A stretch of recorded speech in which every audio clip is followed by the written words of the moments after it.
안녕하세요. 새로운 한 주도 주님의 은혜와 평강이 여러분의 삶 가운데 가득하길 축복합니다. 오늘 본문은 이사야 41장입니다. 섬들아 나의 앞에서 잠잠하여라. 백성들아 송사를 가져오너라. 가까이 와서 말하여 보아라. 와서 함께 판가름하여 보자.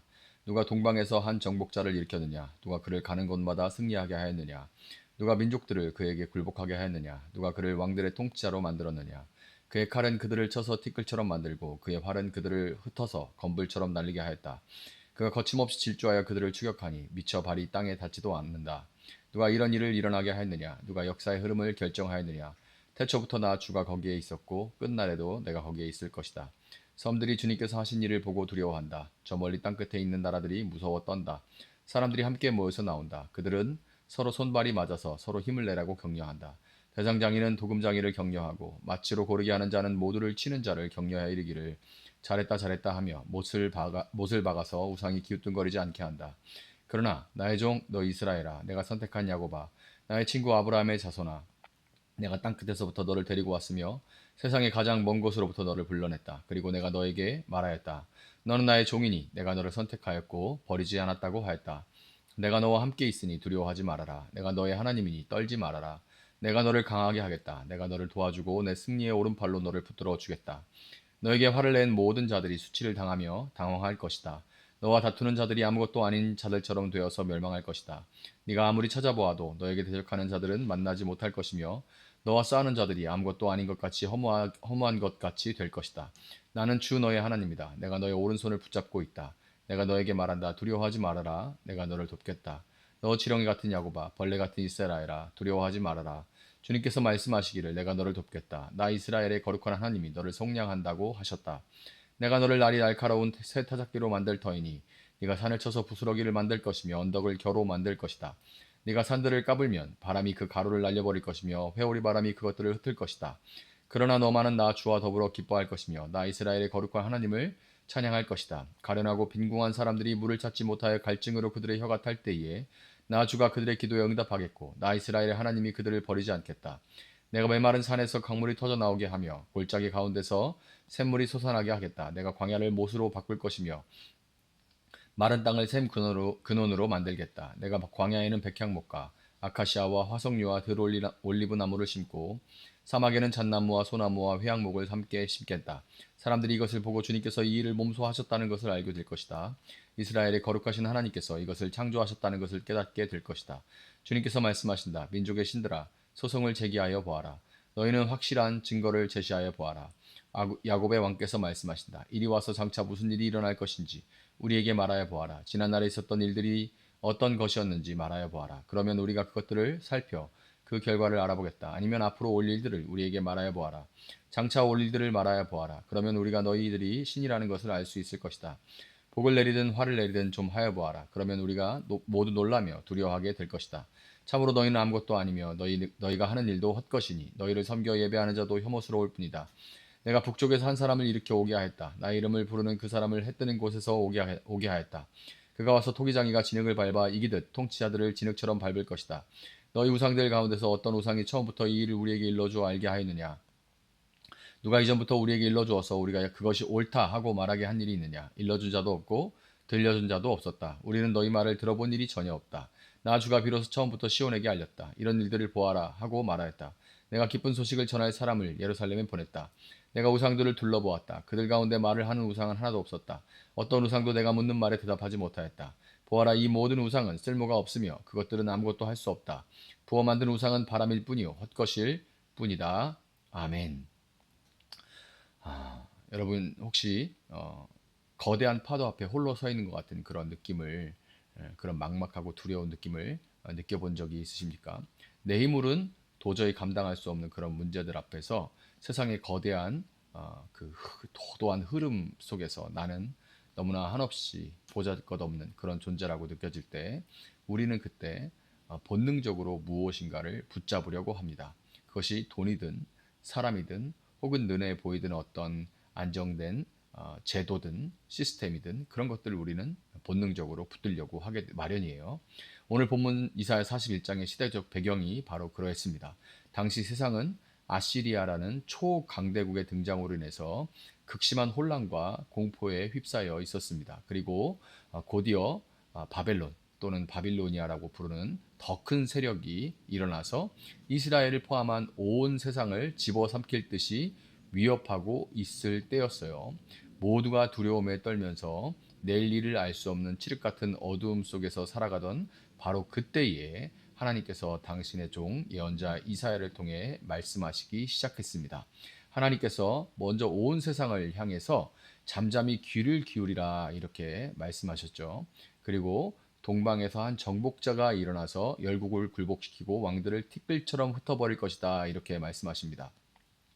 훗날에 돼서야 우리는 이 인물이 페르시아의 고레스 왕이라는 것을 우리는 알게 됩니다. 그러니까 그 후에 알게 되는 거죠. 우리야 지금 알고 있지만 이사야가 얘기할 때는 모르고 있는 때인 거예요.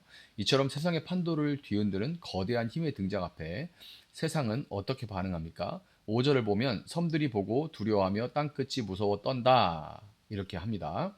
그들은 극심한 공포에 사로잡혔어요. 그런데 이 두려움에 대한 그들의 해결책이 참으로 흥미롭습니다. 6절과 7절을 보면 그들은 두려움의 근원이신 하나님께로 이 두려움으로 인해 그 두려움의 근원 되시는 하나님 앞에 나아가는 대신 서로를 독려하며 우상을 만들기에 바빴습니다. 그것도 그냥 만드는 것이 아니라 온갖 전문가들이 힘을 합쳐서 더 크고 더 번쩍이고 절대 흔들리지 않을 견고한 우상을 만드는데 온 힘을 쏟습니다. 마치 세상의 풍파가 거세면 거셀수록 더 높은 담을 쌓고 더 큰 튼튼한 금고를 만들어야 안심이 조금이라도 되는 우리의 모습과도 같죠. 이것이 바로 위기 앞에서 하나님이 없는 세상이 보여주는 반응입니다. 자신들의 손으로 만든 피조물을 의지해서 스스로를 구원하려는 너무너무 헛된 그런 몸부림이죠. 온 세상이 우상을 만드느라고 분주하고 소란스러울 때 하나님은 전혀 다른 곳을 향해서 전혀 다른 음성으로 말씀하십니다. 그러나 나의 종 너 이스라엘아 내가 선택한 야곱아 나의 친구 아브라함의 자손아 그러나 이 한 단어가 세상과 하나님의 백성을 가르죠. 세상과 하나님의 백성을 가르는 한 단어 그러나입니다. 세상이 스스로 만든 것을 의지할 때 하나님은 당신의 백성에게 너는 내가 택한 자다라고 말씀하시면서 그들의 정체성을 일깨워 주십니다. 이스라엘이 특별한 위로와 약속을 받은 근거는 그들이 다른 민족들보다 더 의롭거나 강해서가 아니에요. 오직 하나님의 일방적인 선택, 그 주권적인 사랑 때문입니다. 그리고 바로 이 선택에 근거해서 인류 역사상 가장 위대한 위로의 말씀이 선포됩니다. 10절에 내가 너와 함께 있으니 두려워하지 말아라. 내가 너의 하나님이니 떨지 말아라. 내가 너를 강하게 하겠다. 내가 너를 도와주고 내 승리의 오른팔로 너를 붙들어 주겠다. 두려워 말라. 이 개역개정에 보면 두려워 말라. 내가 너와 함께 함이니라. 놀라지 말라. 나는 너의 하나님이 됨이니라. 요 말씀이죠.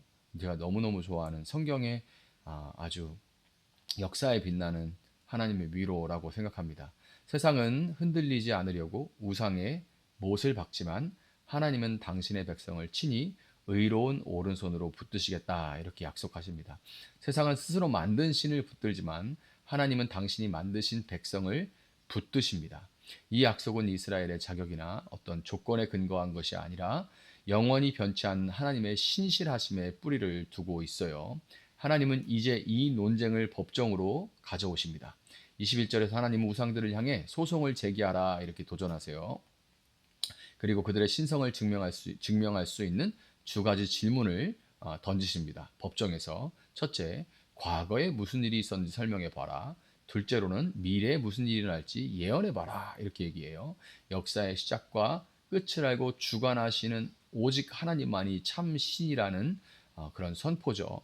결과는 어떻습니까? 우상들은 다 침묵해요. 그들은 과거를 해석할 지혜도 없고 미래를 예견할 능력도 없는 한낱 나무와 쇠붙이에 불과하기 때문입니다. 반면에 우리 하나님은 어떠십니까? 25절에서 하나님은 다시 한번 선포하십니다. 내가 북쪽에서 한 사람을 일으켜 오게 하였다. 나의 이름을 부르는 그 사람을 해 뜨는 곳에서 오게 하였다. 바로 고레스 왕에 대한 예언이죠. 하나님은 이 모든 역사가 일어나기 수십 년 전에 이미 모든 것을 계획하시고 말씀하셨습니다. 이 예언은 훗날 남유다가 바벨론에 멸망하고 포로로 잡혀간 백성들이 고레스 칙령에 의해 고국으로 돌아오게 됨으로써 정확하게 성취되었어요. 이것이 바로 참 하나님과 거짓 우상, 나무와 돌들을 가르는 결정적인 차이인 것입니다. 하나님은 역사의 관망자가 아니라 역사의 주관자시죠.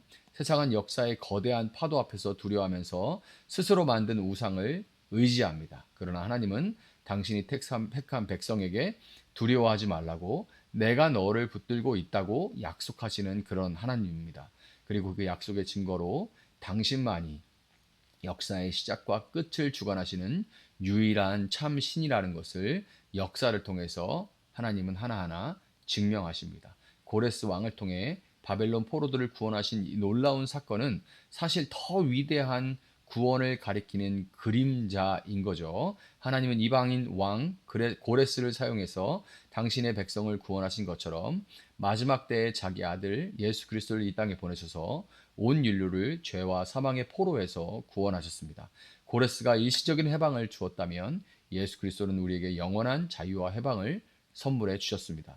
이사야 41장의 모든 약속과 예언은 바로 우리 주 예수 그리스도 안에서 온전히 성취되게 된 것입니다. 오늘 여러분을 두렵게 하는 것은 무엇인지 여러분 생각해 보시기 바랍니다.